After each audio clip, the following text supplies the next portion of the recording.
All right, this is post-conference evaluation. Jordan Menning doing the evaluation as the evaluator and Chris Wright as the cooperating teacher. So this conference is really about me getting feedback from you um, and just asking some questions and going through that process. So just to start off, what were some key aspects of this lesson? What do you think the students accomplished in this lesson? Well, one of the main things, this is a follow-up question, or a kind of a follow-up lesson. I split it into two parts because there's a lot of information. We needed to, the day before we talked domain and range and what that meant, and what a relation is and what a function is. Okay. And then this just extends those concepts. So the first day we did what's called a mapping with it to show what it means to have a function and all that stuff. And then today's lesson, or the second part that we're evaluating, was on graphing it and seeing visually on a Cartesian plane what a function would look like. And so we related part A to part B throughout the lesson. Okay. So in a sentence or two, what would you say the students got from that lesson?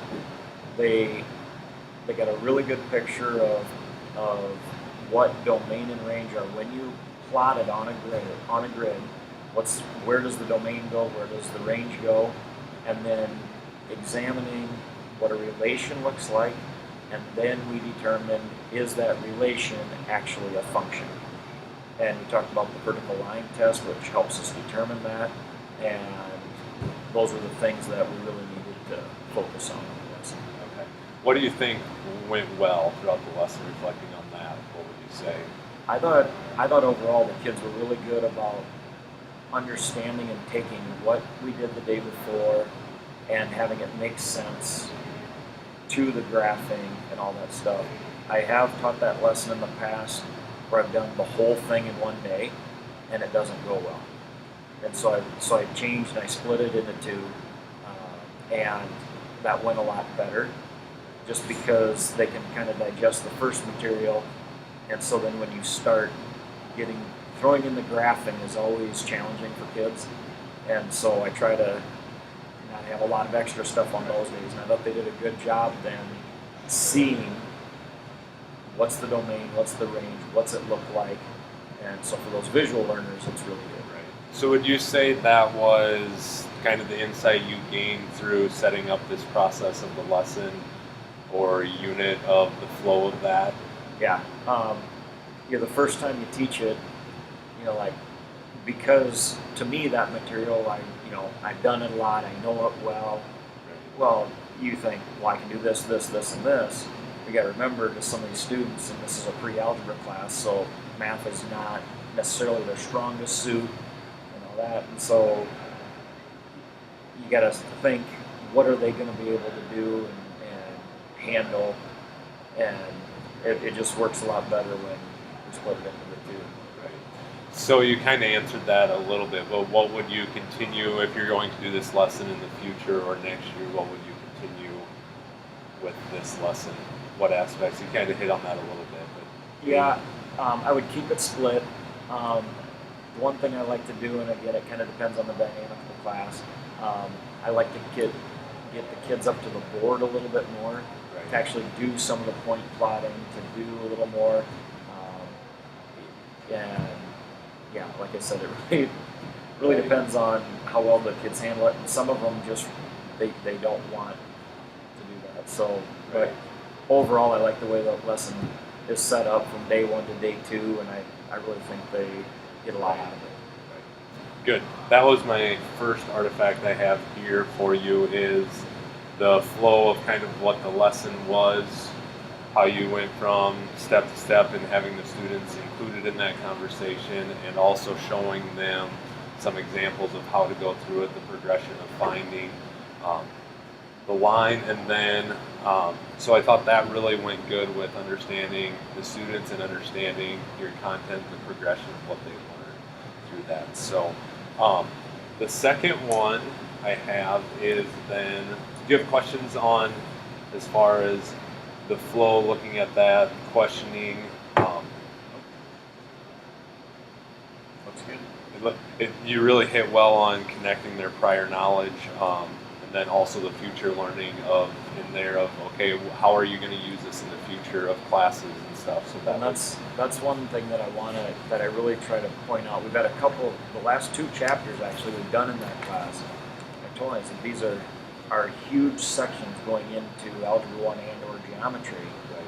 And just to try to place the value of like, okay, I'm going to take those classes the next couple of years. I better get this to make it nicer next year, and that seems to help. Right. So I try to do that whenever I can, but yeah. The second piece is the verbal flow chart. This is here questions when you ask to the whole class, and this is the response. What trends do you notice? What sticks out to you throughout the class as far as responses? Yeah, based on what you have is exactly what I would expect out of this class. And I think I may have even said it in this class. I said, okay, this student Austin can't answer this next question. Someone else does. Well, then Chris answered the question. Right. And then, and then those 3 answer a lot, and it's good because if those 3 aren't engaged, then they'll be causing an issue, or they might be. So I like it when they're answering questions. There's a couple kids in there that if I say, if I directly ask them a question and they're not totally sure, they'll shut down for the day. Sure. It's kind of their coping mechanism almost with it. And so if they're willing to offer it, we take it. Some days they're great. Today was not one of it. They paid attention, they were doing it, but you just don't force them. Like I told you at the beginning, I said the dynamic of this class is interesting, and it really depends on the day. But yeah, and some of them that don't have marks, some days will have 2 or 3. Sure. Not very often, but every once in a while they'll just, for whatever reason, they're up and going. But I don't like putting some of those students on the spot. Right. And I don't want them to feel uncomfortable. So right. So when looking at that, what to increase their responses, maybe somehow, maybe it's not put on the spot, but what do you think you could do possibly to get them engaged so that you're seeing a response from them? What I try to do, and I didn't need it in this lesson, but as I go through classes, if I have kids that don't answer questions, they're the ones that I'll ask, like, let's say we're finding slope or something like that. Right. I'll say, I'll go to one of the students that hasn't offered a question or answer for that day, and I'll say, like Tyra didn't answer that. I'll say, Tyra, hey, give me an ordered pair. I need an ordered pair. Just, or give me 2 ordered pairs, and I need one of the numbers has to be negative, and then they get a pick. Right. And so then I'll say, hey, we're doing Tyra's ordered pairs here. This is where we plot them. This is what we're doing. That's how I usually bring them in that way, because pretty much anybody can tell me a number, and that's not doing it and stuff. So that's the way I try to incorporate those students, and I think it usually works pretty well. Some lessons lend to it better than others. Right. And that's actually one thing that, just now thinking about it, I could even put in. Go to those kids that aren't talking and say, give me an ordered pair, give me an ordered pair. And it's okay, this is the relation we made from their 5 ordered pairs. Is it a function? Where would we graph it? And there are classes I do that with. I don't have this in that lesson, but I could easily put that one in. Right. Yeah, I think that would be great to have that and getting their knowledge, and then maybe calling on them even after they have the knowledge. Right. And sometimes when they give the ordered pair, they sometimes that engages them, and then they actually start answering questions at that point too. I've had that before where, give me an ordered pair, 2-5, give me this ordered pair, they give me another one, and we got to do whatever it is. Right. And then they start answering questions because they did get engaged. But yeah, I try to look for ways where they can talk to me, present something to the class that's not, well, if I get this wrong, I'm going to feel stupid. Right. Mm-hmm. Right. Yeah, you don't want to put them on the spot necessarily, but yeah, you want to have a response from them knowing that they're doing. So looking at that of, I think, standard 5D, um, where it talks about possibly assessing their own learning and then develops and implements classroom procedures, routines, support high expectations for students learning, looking at maybe those. What goals would you maybe suggest based on this evidence? You kind of talked about that a little bit on saying, okay, through that standard, what goals would you say, okay, this is something that throughout, maybe not one lesson, but multiple lessons that you could focus on? And that's the big thing too, just as assessing their own learning. One thing we do sometimes, they're spread out a little bit just to have some space, but even after doing some of that, okay, talk with your table partner or someone close to you. How did you guys match up? Did you get the same answer? Did you, and group them that way. Right. And instead of me picking a kid and saying, hey, why don't you come up to the board and show us? Right. Just talk amongst yourself and I'll walk around and check as well. Right. And kind of some self-assessment that way. Right. And then sometimes, you get a hand raise and it'll say, well, so-and-so and I did not get the same answer. Who's right and who messed up, and then we can go through it. Right. That can lead to a question. Yeah. Someone else in the class might Right. have to. Right.